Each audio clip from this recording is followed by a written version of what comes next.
Voilà, donc on va commencer. C'est une présentation de LinkedIn que je veux ce matin pour remettre un peu les choses à plat, puisque beaucoup de personnes utilisent LinkedIn sans vraiment connaître son ADN. Et en fait, je voulais repartir. Et en fait, ce matin, je voudrais parler à votre intelligence. En fait, très souvent, vous voyez des formations ou des conseillers qui vous disent, voilà, je vais vous donner les bons trucs pour que ça marche sur LinkedIn. Je vais vous donner la solution, les astuces qui font que ça va fonctionner pour vous sur LinkedIn. Or, je trouve que c'est déjà très marketing comme proposition. Et en fait, ça ne parle pas à votre intelligence. Et moi, ce matin, je voudrais vous expliquer comment fonctionne LinkedIn pour que vous l'associez, pour que vous le mettiez à votre sauce et que vous arriviez à en faire en fait ce que vous voulez, que vous arriviez à diriger LinkedIn. Donc, je vais vous montrer.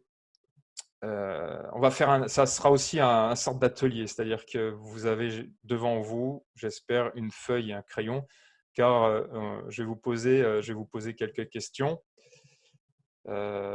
pour vous faire travailler un tout petit peu. Je vais commencer par un partage d'écran. Pour pouvoir vous remettre les choses un peu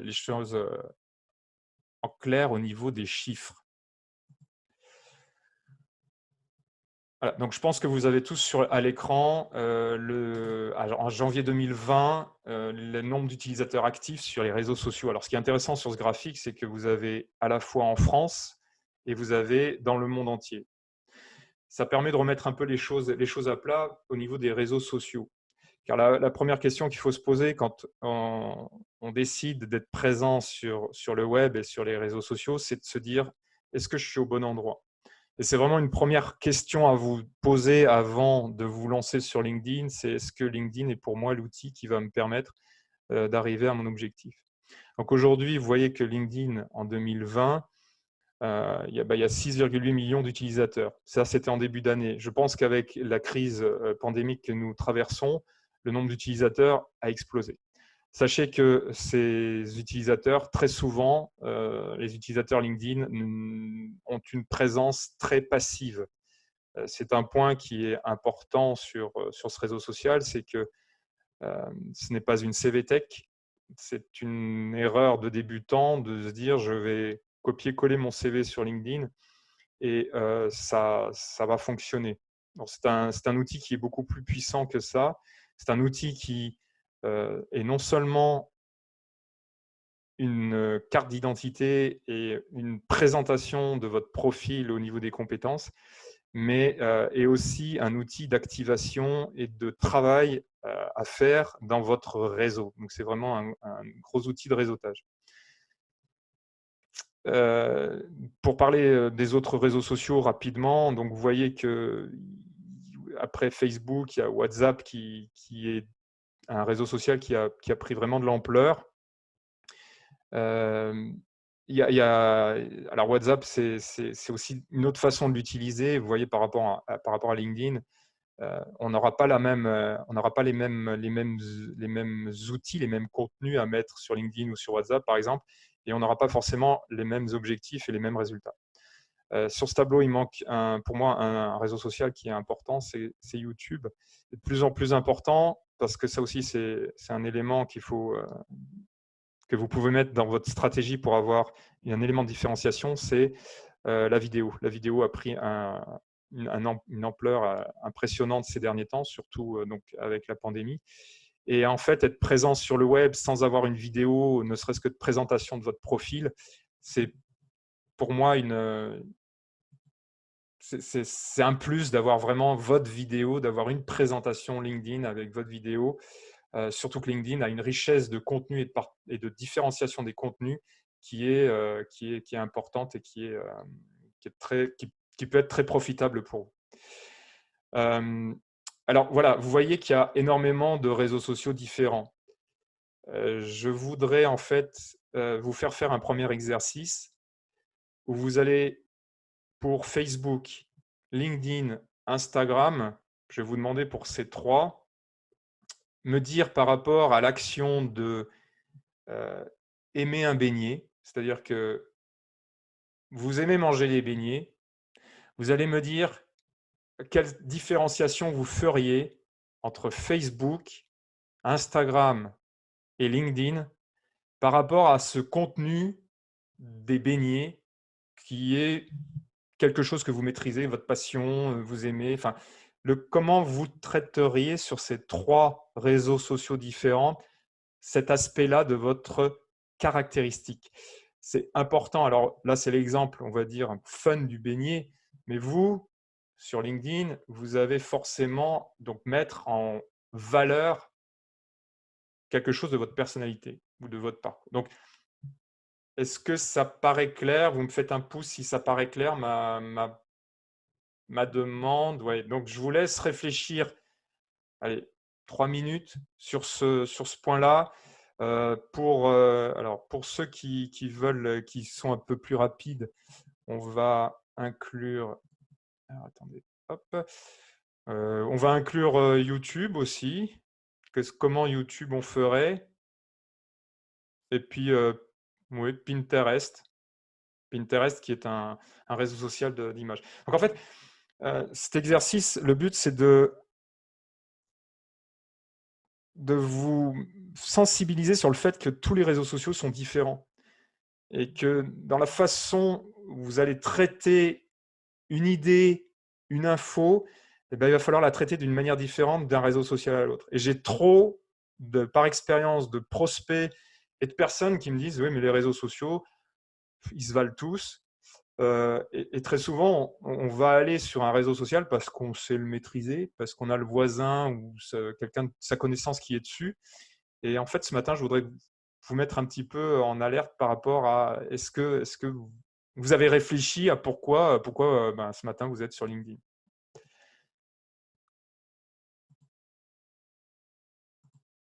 Donc voilà, alors je laisse encore un tout petit peu de temps.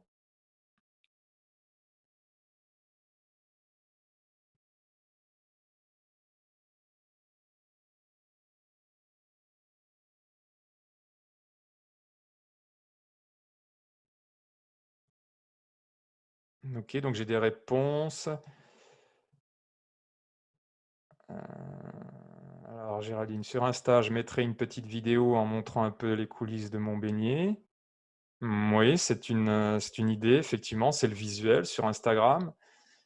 Sur LinkedIn, alors de Dagmara, le marché du beignet, chiffres, etc. Oui, donc c'est la partie un peu plus commerciale.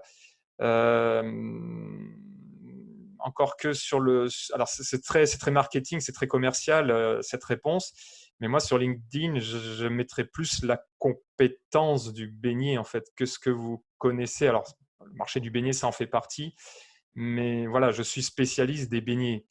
Alors Fabrice, sur Insta, faire une story de l'achat des ingrédients au résultat final. Oui, Pinta, montrer les choses des beignets différentes. LinkedIn, expliquer les compétences acquises grâce à cette passion. Bon, et c'est très bien, vous avez la sensibilisation et vous êtes sensible à, à, à cette différenciation. Alors je vais vous mettre la réponse sur l'écran. Voilà, enfin, une des réponses possibles. Donc, effectivement, sur Facebook, alors ça va être j'aime les beignets, on est dans tout ce qui est sentiment. Sur Instagram, voici les beignets. Alors, à une époque, Instagram, c'était comme c'est très l'image, on travaillait beaucoup sur le vintage. Effectivement, maintenant, donc, vous voyez ce slide, il date de 2016. Maintenant, sur Instagram, avec tous les apports d'outils qu'on a, on peut faire de la vidéo, on peut faire les stories. Sur YouTube, on se voit en train de manger un beignet. Je rajouterais qu'on peut faire aussi des tutos comment faire des beignets. Pinterest, voici un beau bol pour les beignets. Et sur LinkedIn, en fait, c'est se faire des bons beignets. Et c'est là-dessus que je voudrais insister ce matin, c'est que LinkedIn, c'est vos compétences qu'il faut mettre en avant. Et en fait, c'est là où, par rapport à la CV Tech qu'on peut avoir un peu envie de mettre en avant, bah non, c'est votre compétence en fait.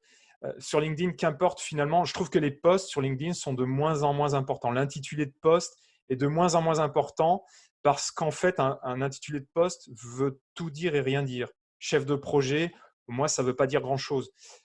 Pour mon exemple perso, Dans une vie passée, j'étais business analyst. Et en fait, j'ai rencontré une fois un autre business analyst, mais on ne faisait pas du tout la même chose. Et en fait, si on se contentait sur LinkedIn de marquer son, son titre, son poste business analyst de telle date à telle date, on a faux, alors qu'on est business analyst, certes, mais le poste, il a développé quelles compétences? Et c'est ce point-là sur LinkedIn qui est très important, c'est que c'est votre compétence qu'il faut mettre en avant. Et quand on me pose la question, ouais, je suis demandeur d'emploi, je suis en recherche d'emploi, est-ce que je dois mettre chercheur d'emploi sur LinkedIn? Est-ce que je dois mettre en recherche d'emploi? Non, dans le titre, déjà dans votre titre de votre page personnelle LinkedIn, ne mettez surtout pas ça. Vous n'êtes pas chercheur d'emploi, ce n'est pas votre qualité, ce n'est pas votre compétence actuelle. Mettez pourquoi, quelle est votre compétence. Donc déjà, cette différenciation est très importante dans l'ADN de LinkedIn, dans ce qui fait l'originalité du réseau social. L'autre originalité du réseau social, alors je vais revenir à l'écran, voilà. Alors, attendez, je regarde juste la réponse de Sylvain. Sur LinkedIn, j'utiliserai ce canal si je suis dans le business du beignet. Oui, oui, dans le business du beignet, oui, oui, bien sûr, tout à fait. Si vous êtes cuisinier beignet, si vous savez faire les beignets, c'est exactement ça. Donc, c'est vraiment vos compétences que vous mettez en avant. Et on avait des questions au début, on parlait des hashtags sur LinkedIn. Donc, les hashtags, pour ceux qui ne savent pas, c'est en fait le hashtag, c'est le sigle hashtag. Vous mettez derrière un mot ou un groupe de mots, ça met en valeur, ça met en avant en fait des mots importants que vous avez dans votre contenu. Ça parle surtout à l'algorithme. L'algorithme, c'est l'outil automatisé de LinkedIn qui va classifier tous les contenus sur ce réseau social. On aura sûrement l'occasion d'y revenir. Il classe tous les contenus pour pouvoir être mis en avant de façon pertinente. Et en fait, le hashtag a son importance quand vous créez votre contenu sur LinkedIn. Je voulais vous montrer en fait un autre visuel qui a son importance parce qu'en fait, c'était le côté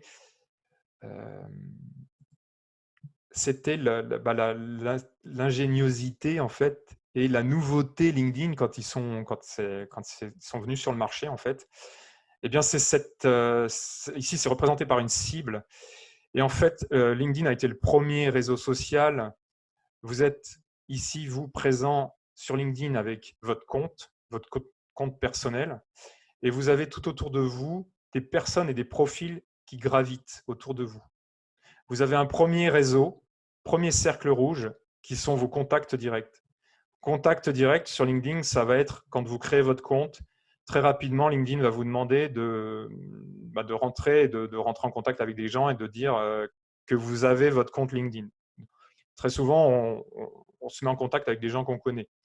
Donc, ces gens-là rentrent en contact avec nous et deviennent des contacts directs. On peut faire des échanges directs, messagerie, on a leurs informations qui arrivent dans notre fil d'actualité beaucoup plus rapidement. Et du coup, donc, ces gens-là sont dans notre premier cercle. Ensuite, vous avez un deuxième cercle sur LinkedIn, deuxième trait rouge, troisième cercle, et ainsi de suite. Et en fait, quand vous faites une recherche de personnes sur LinkedIn, par exemple, vous cherchez Jean Dupont, eh bien, LinkedIn va vous dire, oui, il y a des Jean Dupont qui sont dans votre premier cercle, deuxième cercle, voire troisième cercle, voire plus. Et LinkedIn va vous dire comment vous pouvez rentrer en contact avec ces gens-là, par quelles personnes vous pouvez rentrer en contact avec ces gens-là. Ça a été la grande force de LinkedIn qui permettait de créer en fait une chaîne entre vous et les personnes qui étaient un peu éloignées de vous. La problématique, c'est de se dire qui est intéressant pour moi et pour ce que je veux faire sur LinkedIn dans le premier, deuxième et troisième cercle. Là, c'est un autre point de LinkedIn, c'est-à-dire que LinkedIn, ne gardez pas dans vos contacts uniquement des gens que vous aimez bien. Votre cousin, votre beau-frère, qui sont sûrement très sympathiques, ce n'est pas forcément la bonne idée de les avoir dans votre contact LinkedIn. Pourquoi? Parce qu'ils ne remplissent peut-être pas et ils ne vont peut-être pas forcément vous aider à remplir votre objectif sur LinkedIn. Et ceci, si vous avez des profils qui ne sont pas forcément utiles pour votre objectif, eh bien, ils vont parasiter l'efficacité de l'algorithme sur LinkedIn et l'efficacité de vos recherches et de ce que l'on va vous proposer comme profil. Donc ça, c'est la grande force de LinkedIn, c'est ces mises en relation avec les gens. Ok, je pense que c'est clair pour tout le monde sur ce point-là. Je voulais vous parler aussi sur LinkedIn. Donc, vous avez votre profil. Je vais vous décrire maintenant sur LinkedIn quels sont les éléments que vous pouvez utiliser et agir sur LinkedIn. Alors, hop.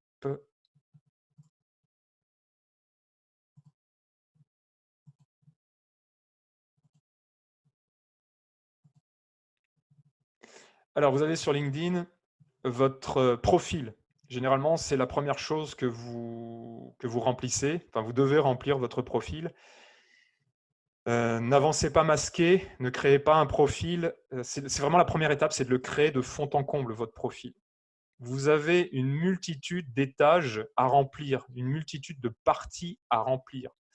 Que ce soit tout ce qui est visuel, pour que ce soit agréable à voir, qu'on sache qui vous êtes, la photo, le fond, le titre, les publications, votre expérience, enrichissez-la, marquez un maximum d'informations. Il n'y a pas de limitation de place sur LinkedIn.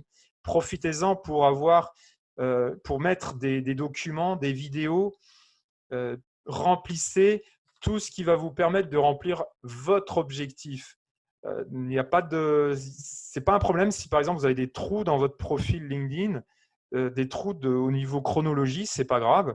Je préfère qu'il y ait un trou qui est parce que c'était une expérience qui va pas vous servir dans votre objectif, que plutôt qu'il y ait une expérience qui se fasse un peu tâche. Ou alors, il y a toujours moyen de transformer votre expérience en sortant les compétences que vous avez développées qui vont expliquer quel est votre cheminement professionnel qui vous amène à aujourd'hui avoir cet objectif sur LinkedIn et qui vous amène à aujourd'hui à pouvoir affirmer oui, j'ai cette compétence. Parce qu'en fait, LinkedIn, c'est ça, j'affirme que j'ai cette compétence. Je le démontre personnellement pourquoi dans mon profil, par mon expérience, par ma formation, par les diplômes que j'ai pu avoir, par mon expérience de bénévolat aussi. C'est toujours lié. Enfin, même vos expériences de bénévolat, elles ont un lien avec qui vous êtes et avec votre objectif. Par les recommandations, ça c'est un point très fort de LinkedIn, ce sont les recommandations que vous pouvez demander. Alors les recommandations, vous avez les recommandations, les compétences très rapides, c'est-à-dire les formations, marketing digital pour ma part, AdWords, Google, donc des gens de votre réseau qui vont affirmer effectivement que vous avez ces compétences-là. Les recommandations écrites, pour moi, c'est ces recommandations écrites, c'est l'équivalent des avis sur les entreprises, c'est-à-dire que vous allez demander à des personnes avec qui vous étiez en contact, avec qui vous êtes en contact, mais avec qui vous avez travaillé ou avec qui vous travaillez, demander de vous recommander sur LinkedIn. Donc ces personnes-là, elles avancent à visage découvert, on peut retrouver leur profil, elles écrivent un texte sur vous, sur vos compétences, et ça vous permet comme ça de vous mettre en avant. Ça, c'est recommandations, c'est assez simple, solliciter une recommandation. Vous voyez, vous cliquez ici, vous demandez à qui vous voulez solliciter une recommandation. Par exemple, je vais demander au président des TGG une recommandation. Je marque aussi quel était mon lien avec cette personne. Donc, c'était mon manager direct, on va dire. À quelle époque? Donc, on va dire maintenant. Je fais suivant. Donc, Laurent va recevoir ma demande de recommandation et il va y répondre. Et avant publication ici, je valide sa recommandation ou pas. Ici, vous avez les réalisations, donc ce que vous avez fait comme projet et vos centres d'intérêt. Donc ça, c'est la page profil, c'est votre profil. Déjà, vous me remplissez ça, mais vous allez gagner en visibilité par l'algorithme qui va pouvoir identifier et classifier votre fiche comme il faut. Et vous allez gagner par rapport à tous vos concurrents qui remplissent parfois uniquement les titres, Et combien de fois on voit sur expérience, mais uniquement l'entreprise, le poste, et puis on s'arrête là. Alors qu'en fait, à l'intérieur, ici, dans le texte, alors même si à un moment, vous vous dites, ouais, personne ne va lire tout ça, ça déjà, on ne le sait pas. Hein, hein. Et puis aussi, l'algorithme de LinkedIn, lui, il va lire tout ça. Donc, à un moment ou à un autre, ça va être payant parce que notamment, quand vous avez vous savez qu'avec les entreprises, là, vous avez des liens hyper actifs. C'est-à-dire que si vous avez travaillé ici, j'ai l'exemple de Columbia, travailler chez Columbia, il faut trouver la fiche entreprise de Columbia dans LinkedIn. Comme ça, le terme exact, quand vous remplissez le terme exact dans lequel l'entreprise est rentrée, pour que vous soyez associé à la fiche Columbia. Si je clique ici, je vais arriver sur la fiche entreprise de Columbia. Et je me retrouve ici avec une autre source d'information énorme qui sont les gens qui ont travaillé à un moment ou à un autre chez Columbia. Et je vois que j'en ai 20 dans mes relations qui travaillent ou qui ont travaillé chez Columbia. Et sur LinkedIn, ils sont 4747. Donc, ça se trouve, après un moment dans ma vie, je vais rencontrer une personne qui a à un moment travaillé chez Columbia, peut-être pas en même temps que moi, donc je ne l'ai pas vu chez Columbia. Et du coup, ça va faire casser la glace. Quand je vais la rencontrer, si j'ai besoin de la rencontrer, eh bien, un sujet de discussion, ça va être, tiens, vous avez travaillé vous aussi chez Columbia. Et ça permet de rompre la glace, ça permet d'entrer en matière, et que ce soit pour un entretien d'embauche ou pour du business, c'est quand même plus agréable. Ça permet de casser la glace. Donc, vous avez cette partie-là qui est le profil. Vous avez une deuxième partie qui sont les pages entreprises. On a vu celle de Columbia. Donc, les pages entreprises, si vous êtes entrepreneur et que vous avez une entreprise, vous pouvez créer votre propre entreprise. Je vais prendre celle des talents du Grand Genevois, donc de l'association qui nous réunit ce matin. Donc, c'est une page que vous créez ou qui peut être déjà créée. S'il y a des entrepreneurs parmi vous, des créateurs d'entreprises, sachez que votre page est peut-être créée automatiquement. C'est-à-dire que LinkedIn a acheté des données sur les créations d'entreprises, donc votre entreprise est peut-être déjà présente sur LinkedIn. Faites attention à vérifier tout ça pour pouvoir prendre le contrôle de votre communication. Donc, vous avez une page entreprise qui permet de faire vivre l'actualité de votre entreprise et d'agir ensuite pour trouver, par exemple ici, je peux aller inviter des nouvelles personnes et des relations dans mes contacts pour les faire aimer ma page entreprise. Donc là aussi, c'est de l'activation. Vous avez la page entreprise, page personnelle, page entreprise. Ensuite, vous avez le groupe. Alors, la différence entre la page entreprise et la page groupe, la page entreprise, vous êtes l'entreprise et vous parlez, c'est une communication, on va dire, dans une seule direction. Hein, je suis l'entreprise et je communique un peu ce que je veux, c'est de la communication institutionnelle. Et le groupe, en fait, vous êtes plusieurs à pouvoir interagir dans le groupe. Donc, pareil, je vais choisir le groupe des TGG, des talents du Grand Genevois, 1324 membres. Donc là aussi, c'est un groupe d'influence que tout le monde peut utiliser, que vous pouvez utiliser et alimenter avec vos publications qui intéressent le groupe. Et ainsi, on peut interagir et parler de réseautage dans le Grand Genève. Je voudrais vous parler aussi de votre réseau. Donc ici, c'est un autre élément important de LinkedIn, c'est toutes les personnes qui font partie de votre réseau. Donc là, par exemple, je vois que ce matin, que Géraldine, qui est parmi nous, m'a envoyé une invitation. Mais ici, je peux actionner, LinkedIn me propose d'autres profils qui peuvent me connaître ou m'intéresser. Donc, il ne me propose pas ces profils de façon aléatoire.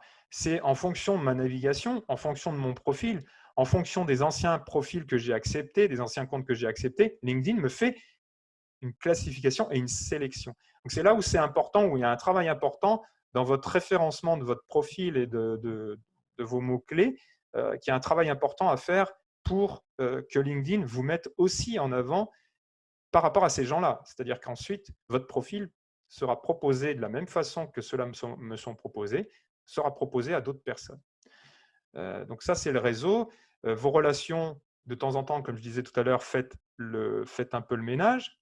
Ici, vous avez les hashtags qui sont ceux, on parlait des hashtags tout à l'heure, donc que vous suivez pour votre réseau. Donc, c'est-à-dire que vous pouvez vous abonner à des hashtags pour à chaque fois que quelqu'un va publier un article dans votre réseau où, par exemple, il y aura le hashtag digital, cet article a beaucoup plus de chances d'apparaître dans votre fil d'actualité qu'un article où il n'y aura pas le hashtag digital. Je dis beaucoup, pas forcément à 100%, parce que c'est jamais à 100%, les algorithmes. Vous pensez bien que si vous avez voilà, 1400 personnes qui vous suivent ou que vous suivez, vous n'allez pas forcément voir toutes leurs publications. Si les 1400 publient en même temps, vous ne voyez pas toutes leurs publications. Il y a quand même une classification qui se fait. Il est déjà 10h34, je vois que ça va très vite. Je vous demande encore 5 minutes si vous avez. Pour vous parler d'un autre élément important de LinkedIn, qui est en fait ce qu'on veut que vous fassiez sur LinkedIn, c'est-à-dire l'action principale de LinkedIn. Eh bien, on veut que vous publiez. Pourquoi est-ce qu'on veut que vous publiez sur LinkedIn? Parce qu'en fait, il faut faire vivre le réseau. C'est bénéfique pour LinkedIn parce que LinkedIn fonctionne grâce au contenu que vous y apportez, mais c'est bénéfique aussi pour vous parce que les contenus que vous allez publier vont vous rapporter de la visibilité et de l'engagement. Donc, c'est pour ça que quand vous arrivez sur votre profil, c'est commencer un post, c'est le bouton d'action qu'on vous propose. Alors, un post sur LinkedIn, vous savez, c'est un petit texte. C'est comme celui du Grand Genève ici. C'est-à-dire, je tape un texte, je peux mettre un visuel, mais voilà, ça c'est le post. Vous pouvez mettre une vidéo, vous pouvez aussi écrire des articles. Alors, les articles sur LinkedIn, c'est du texte plus complet, ça montre votre compétence, vous pouvez expliquer des choses plus complètes, puisque c'est comme un blog en fait, on va dire que c'est un blog sur LinkedIn. Vous commencez donc à mettre un visuel, un titre et rédiger un texte. Les articles n'ont pas beaucoup d'impact en termes humains sur LinkedIn. Les articles ne sont pas très lus par les humains, ça c'est des stats qui ressortent. Par contre, toujours pour l'algorithme et pour le plaisir de LinkedIn, c'est bien d'en mettre. Les réseaux sociaux, d'une manière générale, préfèrent tout ce qui est natif sur leur compte à eux. Si vous êtes sur Facebook et que vous téléchargez une vidéo sur Facebook et que d'un autre côté, vous avez la même sur YouTube et que vous mettez juste le lien YouTube sur Facebook, Facebook va préférer la publication avec la vidéo native sur Facebook que vous auriez téléchargée sur Facebook que celle qui est sur YouTube parce que il préfèrent que vous mettiez du contenu sur leurs réseaux sociaux. Voilà, c'est de bonne guerre, voilà, ils ont besoin de ça, c'est comme ça qu'ils fonctionnent. Dans les publications, alors les publications, on en est à il faut publier régulièrement sur LinkedIn pour que ce soit efficace. Il m'arrive très souvent, et puis surtout quand un peu de temps, c'est d'enclencher la machine en publiant tous les jours, en faisant une publication tous les jours. Et on s'aperçoit forcément que la publication régulière, par exemple tous les jours, on en a on gagne en visibilité et il y a toujours un retour. Par contre, c'est contraignant parce qu'il faut suivre un certain calendrier. Il faut savoir ce qu'on veut publier et pouvoir avoir du contenu à publier. Voilà, ça c'est sur les publications. Et puis donc, mais j'en ai parlé pendant tout le long. Le dernier point que je voulais voir, avec vous, c'était aussi l'interaction. Interagissez, ne soyez pas passif sur LinkedIn. Alors j'ai toujours des gens qui me disent oui, mais moi je suis là juste pour voir, voilà, pour voir le marché. Je suis là j'avance masqué. Alors, dans certains cas très précis, OK, il y a des personnes qui ne veulent pas trop mettre de données sur eux parce qu'ils sont dans des métiers assez sensibles. Mais globalement, n'ayez pas peur de dire qui vous êtes et quelles sont vos compétences. Et puis, du coup, ça va vous forcer, en fait, l'exercice de retravailler sur votre parcours, de retravailler sur qui vous êtes. Ça va vous forcer à vous trouver les arguments marketing pour vous vendre. Et je n'ai pas peur de le dire. J'ai pas peur de le dire. Là, sur LinkedIn, il faut se vendre. Vous êtes un produit, il faut vous vendre sur LinkedIn. On est là pour être trouvé et pour vendre vos compétences. Voilà, il est 10h38, j'ai légèrement dépassé, je vous remercie. Vous êtes on est 10 participants, donc je n'ai pas l'impression d'en avoir trop saoulé. Alors, je vais voir les questions. Si vous avez moi j'ai encore 10 minutes, on peut encore passer un peu de temps. Donc, je regarde les questions qu'il y a sur les conversations du groupe Zoom. Alors, Géraldine, j'ai fait mercredi une publication sur mon profil. Je peux également l'enregistrer sur les profils des TGG. Oui, tu peux tout à fait faire un copier-coller en fait de la publication. chaque publication, en fait, sur LinkedIn a un lien que tu peux… alors, je vais vous remettre hop, le partage d'écran, mais a un lien que l'on peut…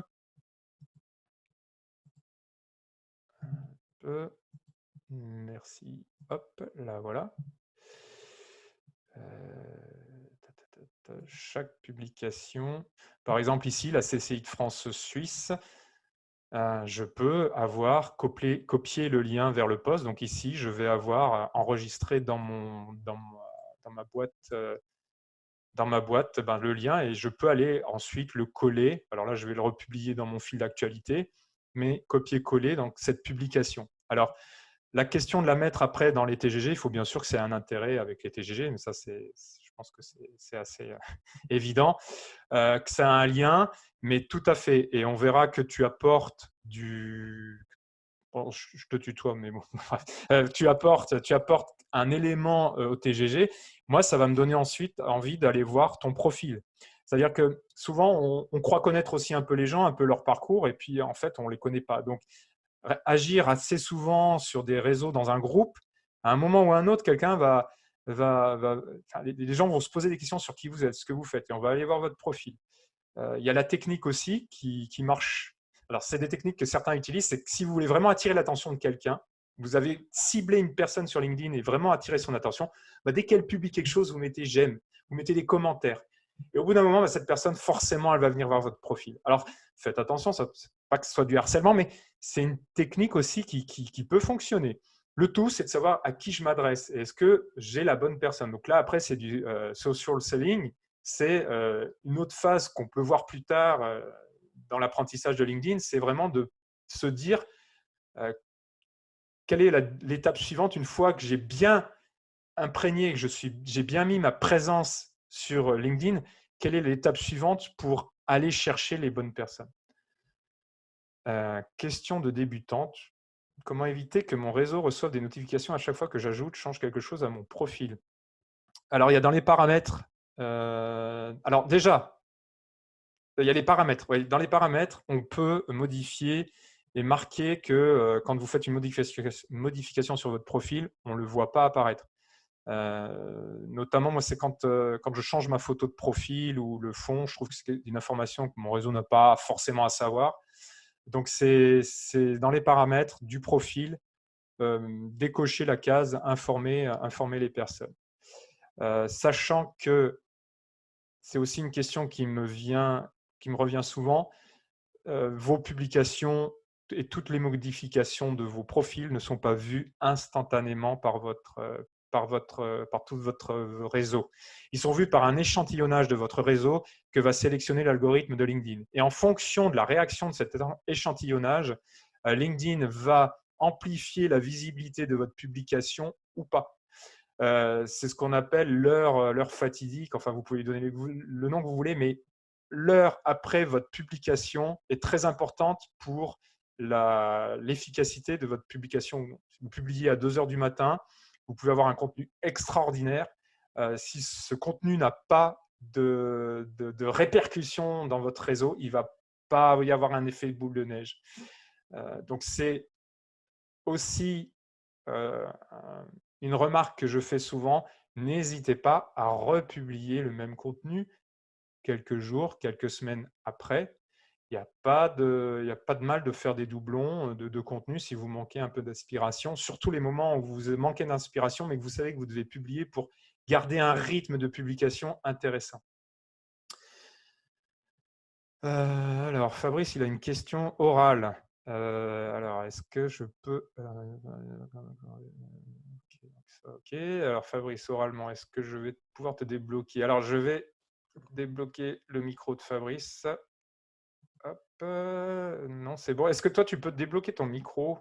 Oui, c'est bon. Ok, donc Fabrice, je t'écoute. Bonjour à tous, merci pour cet atelier très instructif. Merci. J'ai appris beaucoup de choses.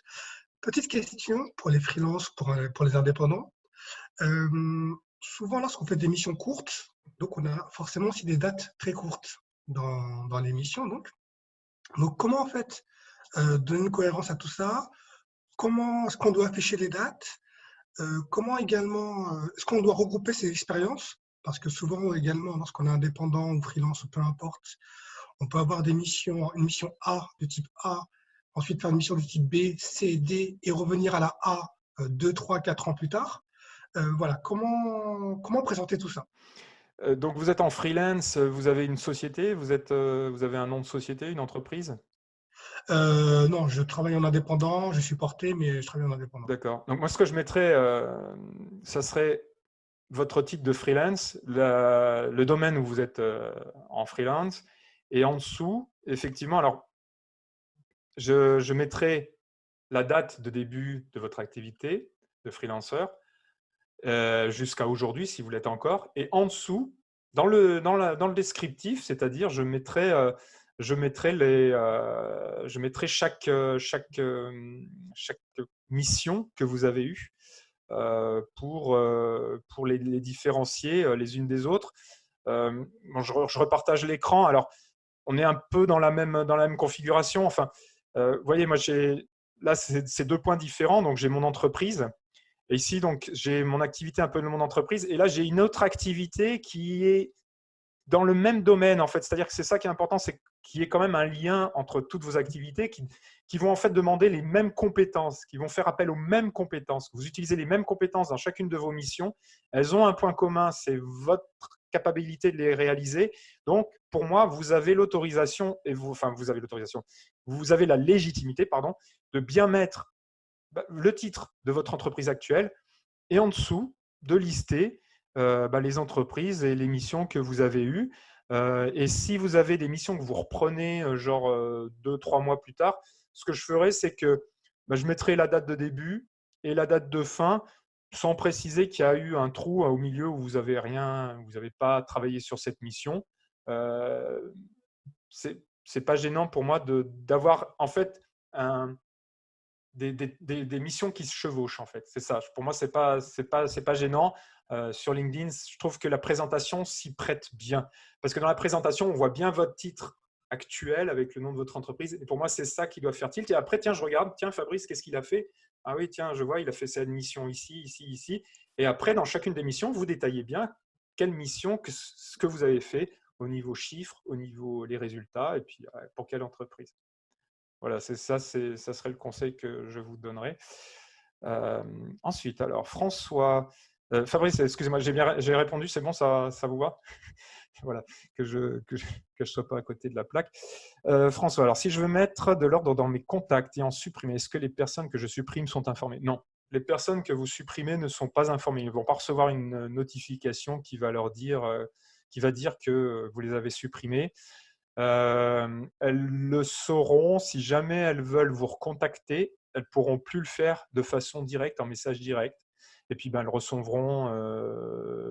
non, j'allais dire qu'elles recevront plus vos publications. Ça, ce n'est pas tout à fait vrai, car si elles ont interagi avec vos publications, elles continueront de les voir. Mais au niveau, ce sera plus… En fait, c'est le lien de contact qui sera rompu. Donc, c'est si elles veulent réactualiser, elles veulent utiliser ce lien de contact direct, elles ne pourront plus. Mais en direct, instantanément, elles ne verront pas que vous les avez coupées. Voilà. Est-ce que j'ai répondu à votre question, François? Ça va? Ok, super. Voilà. Alors, je n'ai pas d'autres questions qui s'affichent. Je vous remercie. Alors, franchement, là, je voudrais que vous me disiez, alors par retour, alors je ne sais pas si je vais vous laisser, je vais vous écrire mon adresse mail si jamais, pour que vous puissiez me faire un retour en fait sur est-ce que c'est intéressant ou pas ce genre d'atelier en une demi-heure, trois quarts d'heure. Là, je vois 45 minutes, il faudra peut-être que je mette 45 minutes. Faire assez régulièrement, c'est-à-dire que bon, pour l'instant, j'ai pas vraiment de plan en tête, mais après, on va approfondir un peu ce qu'on a vu là ce matin, approfondir point par point, c'est-à-dire voir le profil, voir les groupes, voir l'entreprise. Comme ça, vous piochez quand vous voulez, quand vous avez un sujet qui vous intéresse, vous venez, vous regardez, vous prenez ce qui vous intéresse, on en discute. Et voilà, donc j'attends de vous un retour. Et puis si je vois que c'est positif et qu'il y a une demande, je relancerai sur un meet-up comme ce matin avec le même outil qui peut fonctionner. En tout cas, je vous remercie à vous tous d'être venus et d'avoir participé. Et puis j'espère que tout va bien chez vous. Je vous souhaite plein de belles choses pour la santé, tout ça, hein, en ces temps un peu délicats. Et puis, n'hésitez pas sur les TGG à vraiment vous informer sur tout ce qui se passe. On essaye vraiment d'être super actif, même si au niveau rencontre physique, on ne l'est pas encore tout à fait. Mais voilà, on est vraiment sur une association qui bouge et voilà. Donc, n'hésitez pas. Je vous souhaite une belle journée. Et puis, je vous dis, alors j'envoie mon message. Ah mince, alors attendez. Pourquoi il m'a mis en privé? Non, tout. Voilà, hop. Voilà. Je vous ai envoyé mon adresse mail, donc pas de souci si vous voulez me contacter. Ce sera avec plaisir. À très bientôt. Bonne journée.